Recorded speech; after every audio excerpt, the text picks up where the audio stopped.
Welcome to part 2 of chapter 9. Last time was our introduction to solutions. We learned that a solute and a solvent combine together to make a solution. We learned about factors that impact solubility, and we also learned how to calculate our concentration in 2 different units. These were the percent by mass concentration and molarity. Today, we are going to explore more about solutions by first talking about electrolytes. We're then going to learn about solution preparation from both a solid and a liquid, and then we are going to learn about colligative properties, and we'll learn another new way to calculate concentration. So lots to cover today. Let's get started.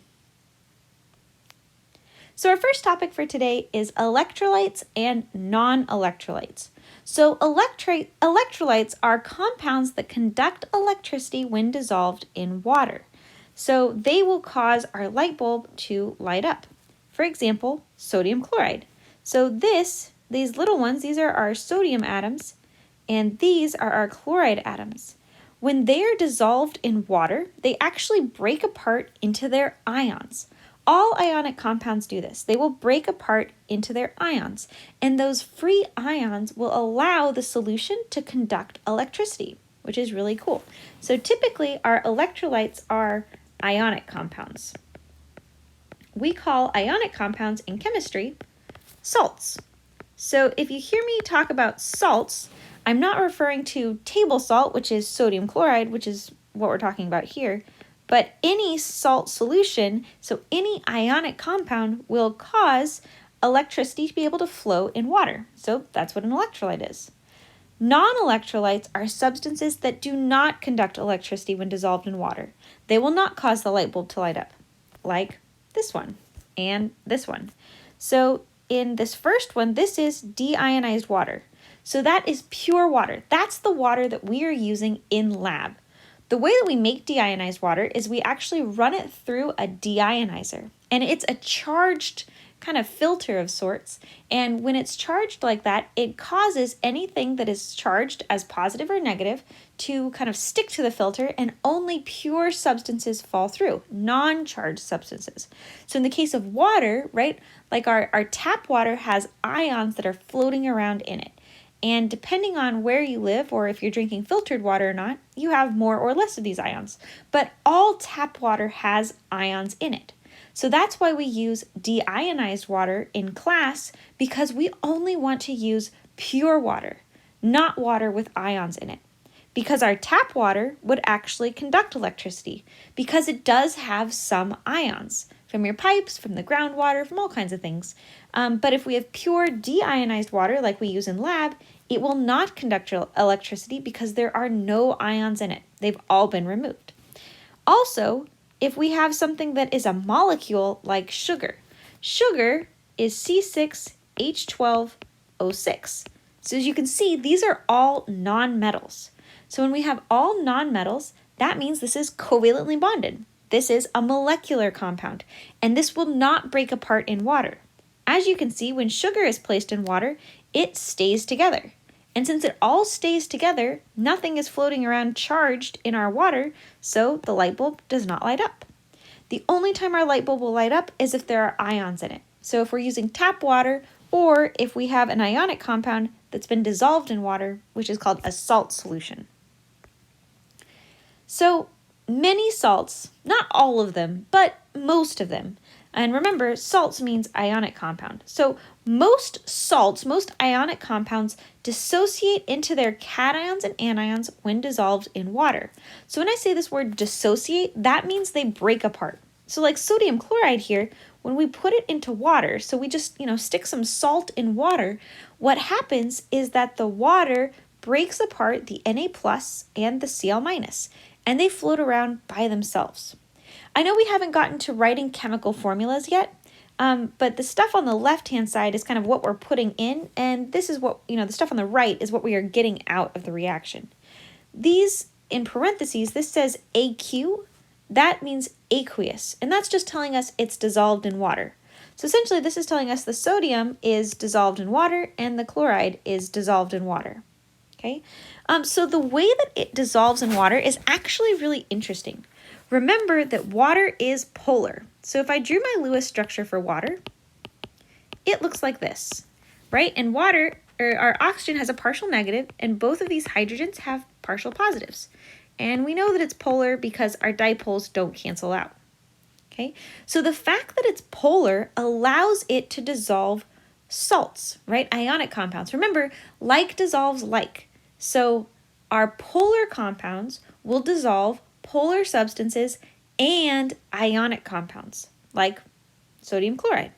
So what happens is when this sodium, which is positively charged, is dissolved in water, all these partial negative oxygens kind of orient themselves to it because sodium is positively charged and these oxygens have partial negatives. So they'll kind of turn the oxygens so that they're facing that positive because they are partially negative. We see the opposite is true when we have chloride. Chloride is negatively charged. So in this case, all of our partially positive hydrogens will orient themselves so that they are facing the chloride. Isn't that interesting?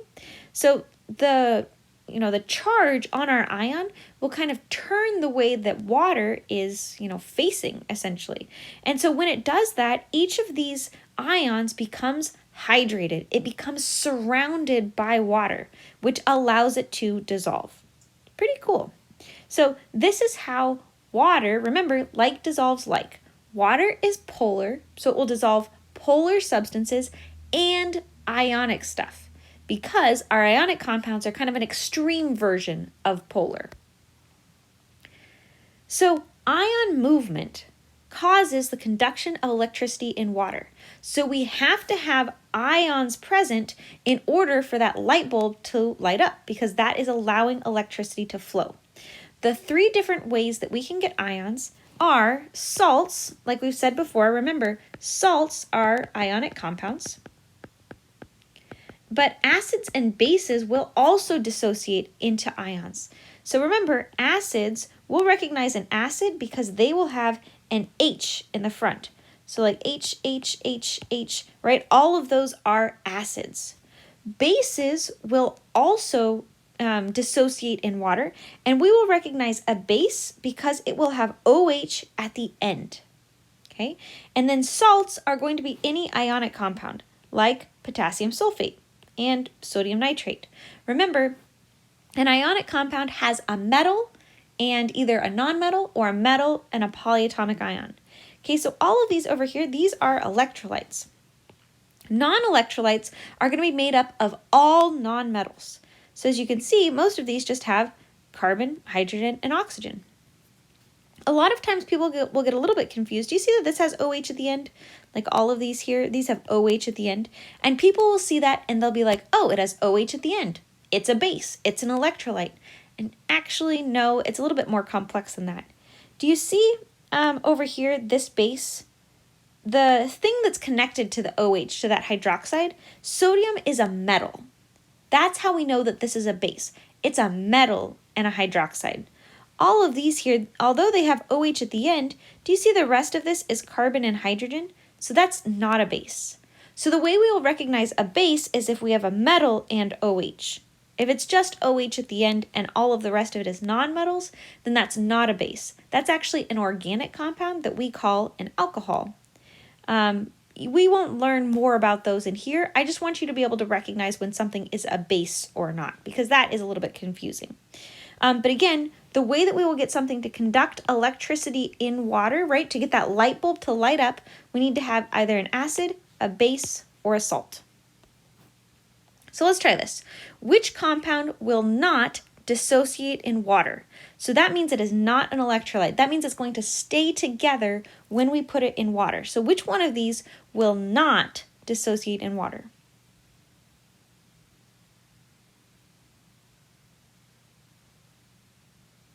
Alrighty. So the one that won't dissociate in water is this one at the end. Our first one, this is an acid, right? The way we recognize this is an acid, it has an H in the front. So acids dissociate, so we know that one will. This one is an ionic compound because it is a metal and a nonmetal. So we call ionic compounds salts, so that's why you're seeing that here. That's a salt, which means it does dissociate in water. This one is a base because we have our OH, right? Our hydroxide is connected to a metal. And so this is a base, it will dissociate. This one does not dissociate because that OH, even though it has an OH at the end, it's connected to something that's all carbon and hydrogen. So that means it's actually a molecular compound and it doesn't dissociate in water. So all three of these would cause our light bulb to light up because they are ionic, or they will dissociate, my apologies, and they will release ions in solution. Okay, this one does not dissociate and will not release ions in solution, so our light bulb will not light up. All right, switching gears. We've talked a lot about solutions so far, but we haven't actually talked about how to make our solution. So in this class, we actually don't make a lot of our solutions ourselves, right? Andy makes them for us. But how does Andy make them, right?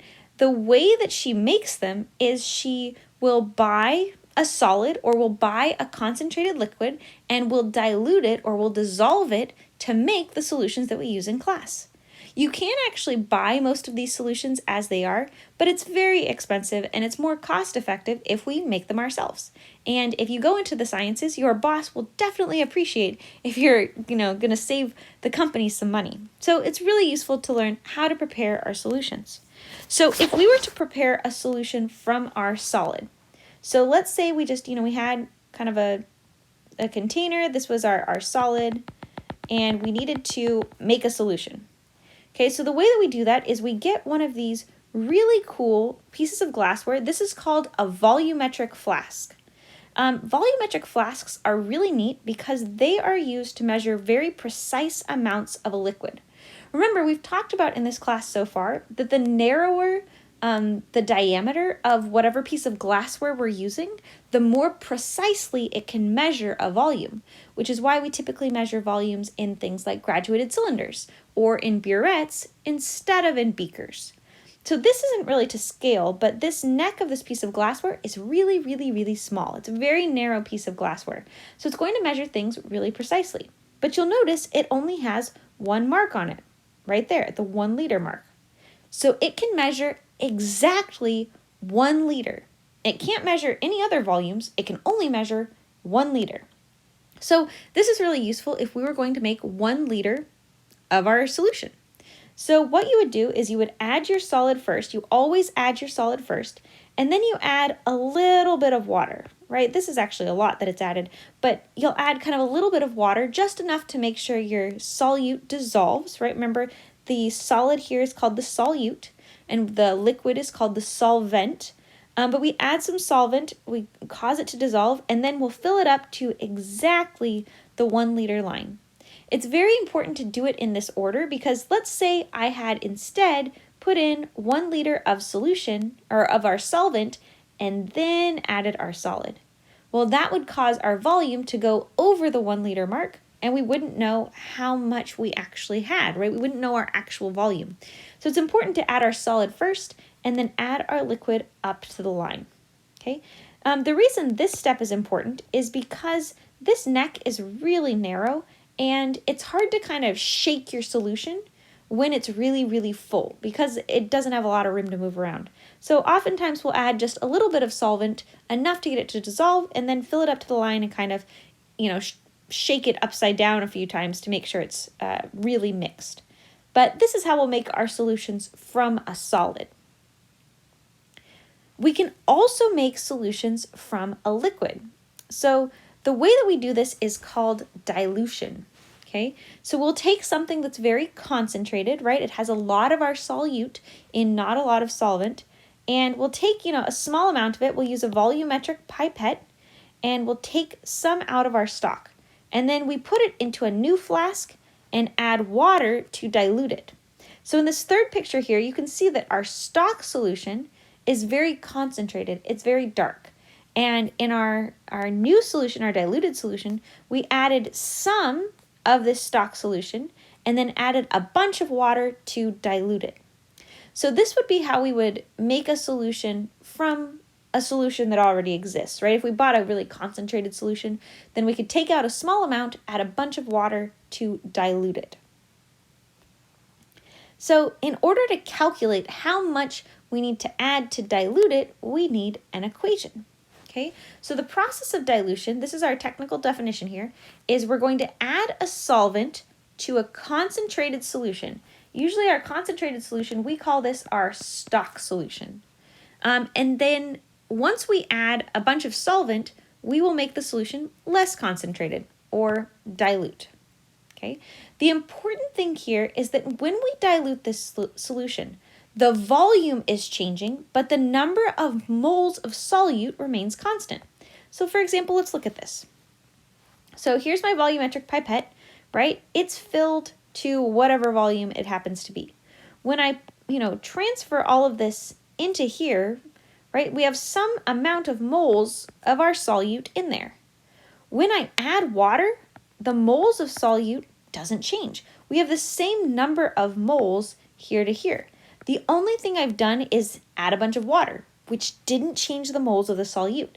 It changes the volume of our solution, but the moles of the solute in that container stay the same. So that's key to our calculation here. So our moles before dilution are going to equal our moles after dilution because all we've done is add a bunch of water. So remember, when we're thinking about molarity, molarity is moles over liters. And if I was to rearrange this equation to solve for moles, I would multiply both sides by liters to get moles by itself. So moles is equal to liters times molarity, or you could think about it as molarity times volume, which is what we're seeing here. So essentially what happens is the moles are equal before and after our dilution, so we can set the molarity times the volume before and after our dilution equal to each other. So this is our equation. Our molarity times our volume before, right, so that's our 1, is equal to the molarity times our volume after. So our moles before are equal to our moles after, is essentially what this equation is saying. So this is our dilution equation. Okay, usually when we solve these types of problems, I will say that this side, because this is our before side, this is going to be our stock solution, and this will be our dilute solution. And by manipulating this equation, we can figure out how to make solutions, right, dilute solutions from our concentrated stock solution. And like I said, this is what Andy does on a daily basis for us to run our labs, which is really cool. All right, so here's an example of dilution. This says what volume of 12 molar hydrochloric acid is needed to make 500 milliliters of a 0.1 molar hydrochloric acid solution. So this is very, very typical dilution problem. Do you see this 12 molar hydrochloric acid? That's telling us it's very concentrated. This 12 in front of molarity is telling us there is a lot of solute molecules in a small amount of solution. So this would be kind of a, from a safety perspective, this would be a dangerous molarity of acid to work with because it's very concentrated. Most times in our lab, we're working with things that are more like 0.1 molar hydrochloric acid because it's much safer and easier to work with. Okay, so let's say for a given lab, we're needing 500 milliliters of 0.1 molar hydrochloric acid. But in the back in the stock room, I have 12 molar hydrochloric acid, and I need to figure out how much to dilute it. So let's set this up. So we know our initial molarity of our stock solution is 12 molar. The molarity that we're trying to make is 0.1 molar, and we're trying to make 500 milliliters of it. So what we're looking for here is how much, V1, how much of our stock solution do I need to dilute to 500 milliliters? So here's our equation, M1V1 equals M2V2. So to rearrange this, we're just going to divide by what we don't want.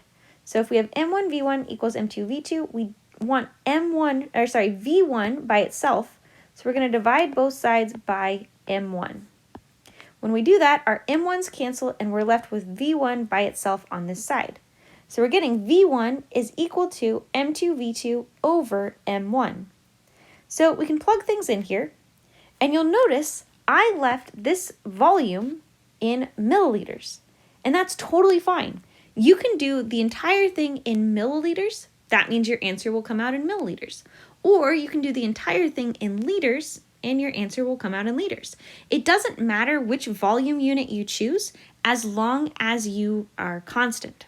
Okay, so as long as they match. So here, this is saying, okay, you need to take 4.2 milliliters. If you think about it, that's not very much, right? 4.2 milliliters, and then we're going to add enough water to dilute it down to 500 milliliters. So we're taking a very small amount of our stock solution, adding a bunch of water to making that 500 milliliters of our dilute solution. All right, let's go ahead and do a practice problem. This says calculate the molarity of a sodium hydroxide solution prepared by mixing 100 milliliters of 0.2 molar sodium hydroxide with 150 milliliters of water. So be careful, this problem is a little bit different. So this says calculate the molarity of a solution prepared by mixing, and this is our stock solution. This is 100 milliliters of 0.2 molar sodium hydroxide. That's our stock. And then it says then they added 150 milliliters of water. So here, do you see it doesn't give us the volume of our final solution? It gives us how much water was added, but it doesn't give us the final volume. So I want you to think about that. And you're trying to find the molarity of a sodium hydroxide solution. So we're trying to find M2. We're trying to find the molarity after we diluted it. So go ahead, pause here, try this problem out, and then come back when you're ready to see the answer.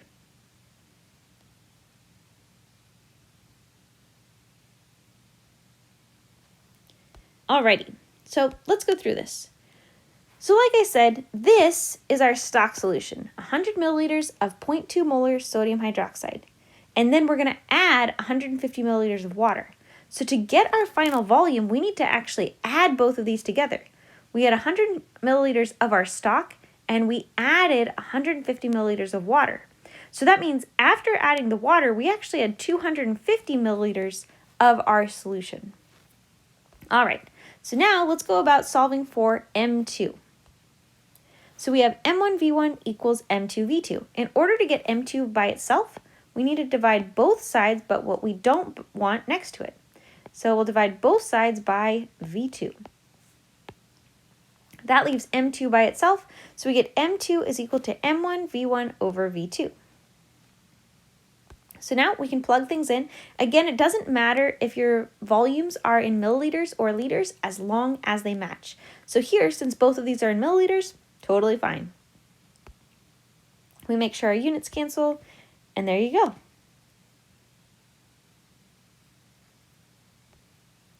Alrighty, let's go ahead and get some practice on this. Complete problems number 36 to 38 on the Chapter 9 lecture worksheet. Once you're done, come back and we'll keep going.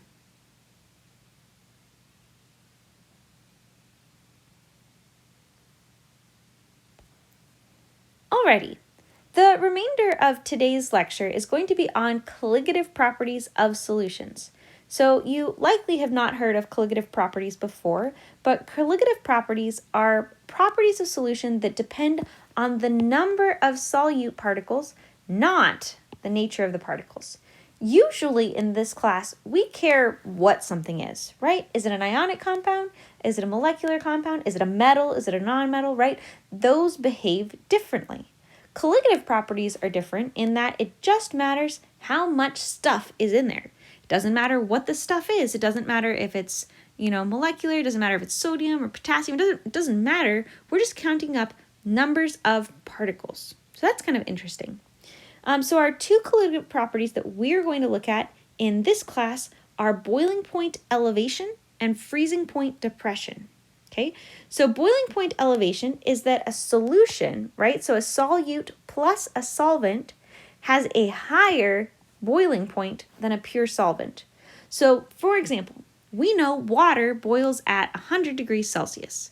But if you mix some stuff in the water, like if you have salt water or sugar water, it will actually boil at a temperature above 100 degrees Celsius because there's stuff in there.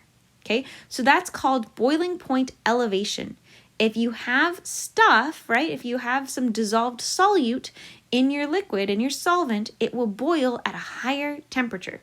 So boiling point elevation. The opposite is true for freezing point. Solutions have a lower freezing point than a pure solvent. So again, for example, we know water freezes at 0 degrees Celsius. But let's say we have salt water or sugar water, then that will actually freeze at a temperature below 0 degrees Celsius. So kind of interesting, right? That's freezing point depression. So it'll be lower than our normal freezing point. So we will learn how to calculate these. Since colligative properties depend on the number of particles, not what they are, we actually need a new concentration unit to discuss colligative properties. Percent concentration won't work. Molarity won't work. We use this new one called molality. And I know it looks kind of similar to molarity, but molality is a bit different. So molality is our moles of our solute divided by kilograms of our solvent. So this is different here. Usually on the bottom, we have something about the solution, but here this is about the solvent only. So the top is just about the solute, the bottom is just about the solvent, okay? So here's an example. This says, what is the molality of a solution prepared by dissolving 0.1 moles of starch into 0.5 kilograms of water? So here, it doesn't matter what our chemical formula for starch is because we already have moles. So that's going to be our solute, and then we have water is our solvent. So we will just divide our moles divided by our kilograms to get our molality. So our molality is a cursive M, and it's kind of italicized here, but usually when you actually write it, it kind of looks like that. So that's our unit for molality. Remember that molarity was a capital M, and a normal lowercase m is mass, so we use our cursive M to show molality. But moles of solute divided by kilograms of solvent. So let's try this one out. This says, what is the molality of a solution prepared by dissolving 2.7 grams of methanol in 25 grams of water? Okay, so let's say that you didn't know which one was the solute or the solvent, okay, because you may not be familiar with things sometimes. Remember, the one that is in the lesser amount is always the solute. So if we didn't know which one it was, here we have 2.7 grams of methanol and 25 grams of water. So again, the one that's in lesser amount, the methanol, is our solute, and the water would be our solvent. So remember, molality is moles over kilograms. So the first thing we need to do is take our solute and turn it into moles. We have grams of methanol, so we can do a quick train track with the molar mass and turn our grams into moles. Remember, 1 mole is always equal to the molar mass, and we know how to calculate molar mass. And our molar mass would be in grams. So grams has to cancel grams down and to the right, which puts our moles on the top. So we can turn our grams into moles using the molar mass. So that bit is done. Now we need to turn our grams of water into kilograms of water, because that will go on the bottom, and we need kilograms of our solvent. So we know our conversion factor, and just as a reminder, 1,000 grams is equal to 1 kilogram. So here, if we have grams of water, that needs to cancel grams of water. So this portion will go on the bottom, and 1 kilogram will go on the top. So there you go. Now we've got kilograms of water. So now we have moles of our solute, we have kilograms of our solvent, and we can divide them up and get the molality. So moles of solute over kilograms of solvent will get us our molality. Okay, so now that we know how to calculate molality, we can go ahead and calculate the change in our boiling and freezing point of our solution. So this can be applied to our colligative properties. So whether it is for boiling point or for freezing point, we will use the same equation. So our equation is the change in temperature. Remember, delta means change. Capital T is for temperature. So our change in temperature is going to be equal to the molality times our K value. So this K value is not Kelvin, okay? This K value is a constant. These are freezing and boiling point constants. It will either be Kf for freezing point or Kb for boiling points. These constants you will not need to look up. You will not need to memorize. I will always give them to you. You will not have to go looking for them. Usually, most of the time, our solvent is going to be water. So most of the time, we are going to use this information for water here. We know the normal freezing point for water is 0 degrees Celsius, and our boiling point is 100. So we will be using this Kf value and this Kb value to calculate the change in the freezing points and the change in the boiling points. So when you're doing a problem, you just need to make sure to use the right K. Are we talking about freezing point or are we talking about boiling point? All right, let's go ahead and figure out how to use this equation. This says, what is the boiling point of a solution prepared by dissolving 0.1 moles of sugar in 0.5 kilograms of water? And I gave you the boiling point of water, which you should have memorized. Don't guarantee that I will give you that. You should know that water boils at 100 degrees Celsius. But if you don't, now's a good time to remember. And then our Kb value, that I will always give you, is 0.512 degrees Celsius per molality. Okay, so now we can calculate the change in our boiling point. So in order to calculate this change, we need to have molality. We were given moles and kilograms. So since those are already in the right units, we can just divide them up to get our molality. Once we have molality, we can use that and the correct K value to calculate our change in temperature. So we have our molality times our K value, and that will get us our change in temperature. But be careful here. This problem says, what is the boiling point? And so far, we've calculated the change in the boiling point. So we need to actually go through and see how does that affect our boiling point. Remember, our normal boiling point is 100. And so this change either needs to be added or subtracted to our usual boiling point. I want you to always think in your head, okay, boiling point elevation, freezing point depression, okay? Boiling point elevation is what's relevant here, right? Because we're talking about boiling point. So if it's boiling point elevation, that means our temperature should end up higher than the normal boiling point. So we are going to add this change to our boiling point. So we're going to take our normal boiling point of 100, we're going to add the 0.10, and we'll get 100.10 degrees Celsius. Okay, so you just need to remember here, okay, once I calculate delta T, I am not done because this says what is the boiling point.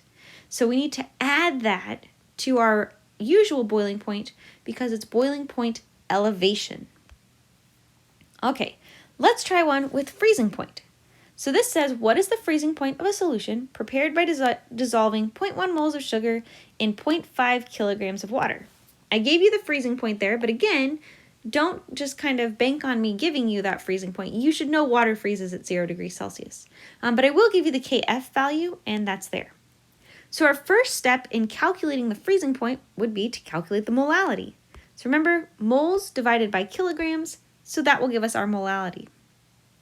Once we have molality, now we can go about calculating the change in temperature. Whether we're doing change in temperature for boiling point or freezing point, our equation is the same. It's always molality times K, but you'll notice we're using a different K here. This is the Kf for freezing point. So we have molality times Kf gets us our change in temperature. But remember, we're not done here. We need to actually go through and modify our freezing point. So this is called freezing point depression. So that means our freezing point should be lower than it usually is, which means we are going to subtract this change instead of adding it like we did in the previous problem. So here we take our 0 degrees Celsius, we subtract 0.37, and we get negative 0.37 degrees Celsius. So again, the key here is to remember boiling point elevation, freezing point depression. All right, I want you to try this one. This says, what is the freezing point of 100 grams of that compound there, C2H6O2, dissolved in 200 grams of water? Okay, so our first step here will be to calculate the molality, just like we've been doing. But you'll notice I gave you grams here, not moles. So you'll need to convert it before you can calculate molality. Also, I gave you grams of water, not kilograms. So you'll need to convert that before you can calculate molality. Once you have both of those converted, calculate molality, use that equation to figure out our delta T, and then figure out should it be added or subtracted to our normal value in order to get our final temperature. So go ahead, pause here, try this out, and then come back when you're ready to see the answer.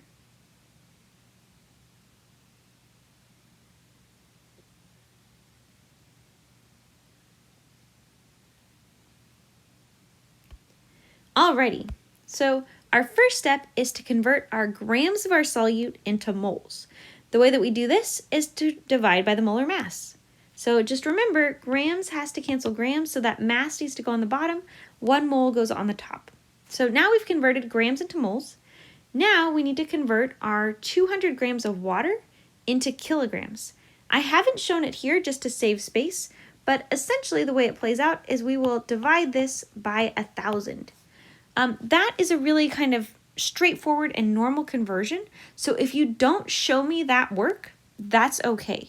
Some of you will just get into the habit of moving the decimal place to the left 3 times, and you're like, oh, okay, I've converted grams to kilograms. That's totally fine, and that's essentially what I've done here. You're welcome to kind of make that jump on your work. You don't need to show me a train track for that. But if you'd like to, you always can. All right, so we converted our grams of our solute into moles. And then we converted our grams of our solvent into kilograms, so we can divide them up and get our molality. Once we have our molality, we can multiply it by our K value. So here's our K value. This one is KF, and so that will get us our change in temperature. Remember, this is freezing point depression. So since it's freezing point depression, we will subtract it from our normal freezing point, and we will get an answer of negative 15 degrees Celsius. Alrighty, I want you to get some more practice on this to really solidify it in your brains. Go ahead and complete problems number 39 and 40 on the Chapter 9 lecture worksheet. Once you're done, come back and we'll keep going.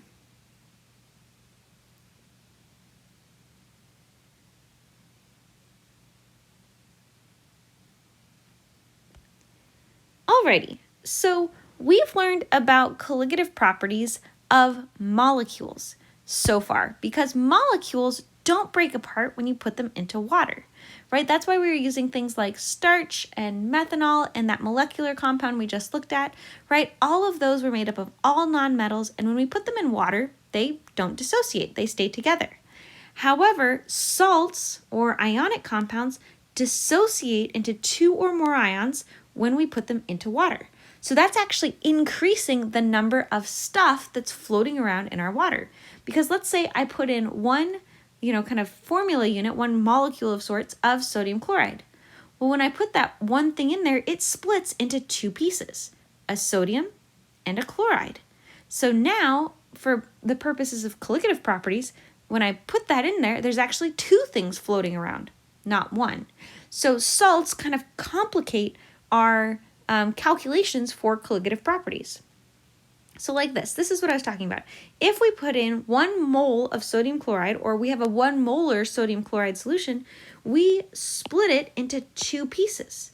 So when I put in 1 sodium chloride, it breaks into 1 sodium and 1 chloride. So there's actually now 2 pieces floating around. Or if we think about calcium chloride, this calcium chloride will split apart into 1 calcium and 2 chlorines. So this will split into 3 pieces, right? 1 calcium and 2 chlorines. So these salts, right, these ionic compounds are complicating this calculation a little bit because they're increasing the number of particles that are floating around in our solution. And remember, for colligative properties, it just matters how much stuff is floating around. Doesn't matter what the stuff is, but how much stuff. So let's just kind of get familiar with breaking these things apart. So this says, what is the concentration of ions in a 1.5 molar solution of magnesium bromide? Well, the first thing we need to do is figure out what is our formula for magnesium bromide. You see, this all comes back together, right? This is an ionic compound. We see magnesium and bromine. That's a metal and a nonmetal. So in order to figure out that formula, we need to figure out their ions. So if you'll remember, magnesium is an alkaline earth metal. It's in the second column, which means it has 2 valence electrons. When it loses those 2 valence electrons, it forms a charge of Mg2+. Bromine is a halogen, and it has 7 valence electrons. It needs to gain 1 more to get that full octet. So when bromine gains 1 more, it forms Br-. Okay? When we make this into an ionic compound, remember, if the charges are different, then we need to circle and switch. Since this is a 2+ versus a 1-, we do need to circle and switch. So that 2 is going to go to the bromine, and we'll get MgBr2. So that's our formula for magnesium bromide. Anytime you see an ionic compound or a salt, I want you to always go through and figure out what is the formula of this salt, because it matters, right? This MgBr2, we see that it's going to split into 1 Mg2+ and 2 Br-. So let's go about actually answering this question. This says, what is the concentration of ions in a 1.5 molar solution of magnesium bromide? So we know that we have 1.5 molar of magnesium bromide, but when it splits, it's splitting into 3 pieces, 1 Mg2+ and 2 Br- for a total of 3 moles of ions. So we're going to take that 1.5 molar, we're going to multiply it by our 3 moles of ions to get us 4.5 molar of ions. Okay, this is what's going to matter for our colligative properties, the molarity of the ions, how many pieces are floating around in there. So it doesn't matter that it was 1.5 molar of magnesium bromide, right? We really care about how many pieces are floating around. All right, so let's go ahead and do an example problem with colligative properties. This says, what is the boiling point of a 1.5 mole aqueous solution of calcium chloride? And I gave you the Kb value there, but I didn't, you'll notice, give you the boiling point of water because, like I said, you need to remember that. So the difference here is that we will see, oh, this is an ionic compound. When we put ionic compounds into water, they are soluble, therefore they will dissociate into their ions. So this calcium chloride is going to break apart into 1 calcium and 2 chlorines for a total of 3 ions. So we're going to take that 3 ions, we're going to multiply it by our original molarity and figure out the molality of our ions. So now, once we have that molality, that's the one we will use here, the molality of our ion solution. So again, the only difference here between this problem and the ones that we were doing earlier is that this is an ionic compound and we need to take into account how many pieces it splits into. The only thing that's different is instead of just directly using the molality, we are going to multiply it by 3 to show that this compound splits into 3 pieces. So we'll take that molality then, multiply it by our K value, and we'll get our change in temperature. Remember, this is our change. So now we need to figure out, okay, am I going to add it to our temperature or am I going to subtract it? This is talking about the boiling point. So again, I want you to remember boiling point elevation, which means our temperature needs to be higher than it was. So we are going to take our temperature, our 100 degrees Celsius that it normally boils at, we're going to add this change and get our new temperature. All right, here's a practice problem for you. This says, what is the boiling point of a 2.00 mole aqueous solution of sodium chloride? So again, I want you to recognize this says sodium chloride. This is an ionic compound. So it will dissociate into pieces when I put it into water. So the key here would be how many pieces and how does that affect our molality? So go ahead, pause here, try this out, and then come back when you're ready to see the answer.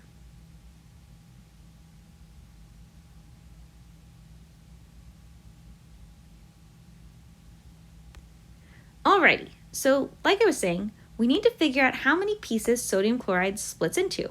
Sodium chloride is an ionic compound, which means it's an electrolyte and it will split into its ions. It will split into 1 sodium and 1 chlorine, which is a total of 2 moles of ions. So we're going to take that molality and we'll multiply it by 2 to get our molality of the ions in solution. Now we can use that molality, we'll multiply it by our K value and get our change in temperature.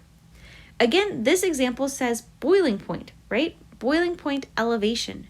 So that means we are going to add it to our original temperature.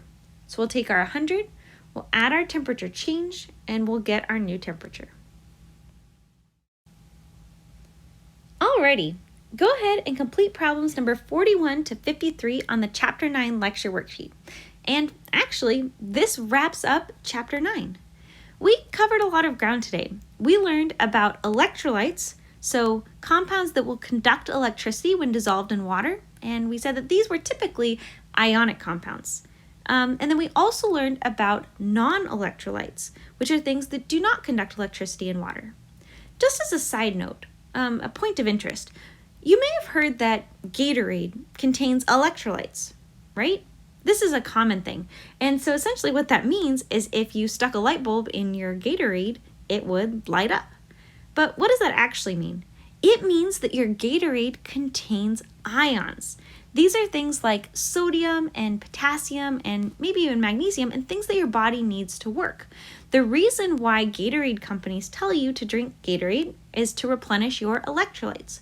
When you sweat, you actually release a lot of these ions through your sweat glands, right? If you wear a baseball hat, you may notice some salt buildup after a while if you've been pretty sweaty.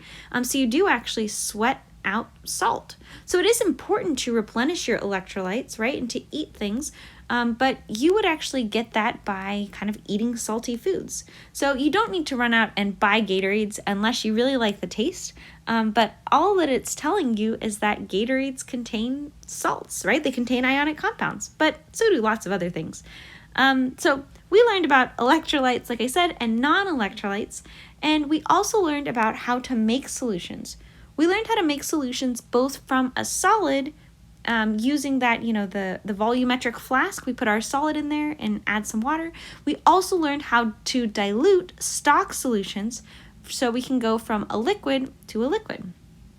We then learned about colligative properties, which is a property of a substance that depends on the amount of stuff that's in there, not necessarily what the stuff is, right? We learned how to calculate molality and then use that in that delta T equation to calculate how much our temperature will change because there's stuff in it.